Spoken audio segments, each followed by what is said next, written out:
Je suis devant le bureau de poste de la rue Belgrand dans le 20e arrondissement. Il faut savoir que ce bureau de poste est menacé de fermeture et la situation est très grave.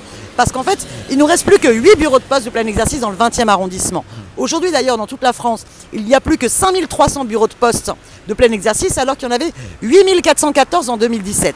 C'est que la Poste a un plan stratégique de fermer la moitié de ses bureaux de poste d'ici 2025. Ben oui, elle essaye de fermer toutes les activités qu'elle estime non rentables pour développer la banque postale. Or, nous, on doit être attachés à ce service public qu'est la Poste sur l'ensemble du territoire. Alors, le propriétaire du bâtiment a décidé de faire des travaux et qui vont prendre 2 ans. Mais la Poste pourrait très bien user de son droit de retour. Or, le propriétaire a annoncé que la Poste n'avait pas demandé de son droit de retour. Et la seule réponse qu'elle fait à la mairie du 20e, c'est de dire oh ben, on peut faire des points de vente dans 2 commerces du quartier. Bah oui, mais c'est pas du tout la même chose.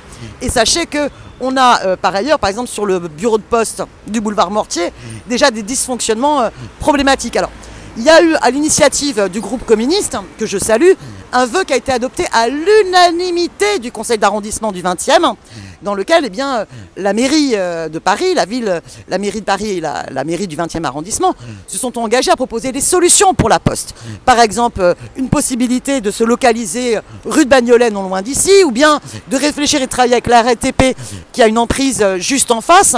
Donc la Poste, en fait, doit répondre et il faut absolument qu'il y ait une mobilisation unitaire de tous aussi les habitants du quartier, de toutes les organisations syndicales, politiques, associatives, pour qu'on puisse défendre ce bureau de poste qui ne doit pas fermer.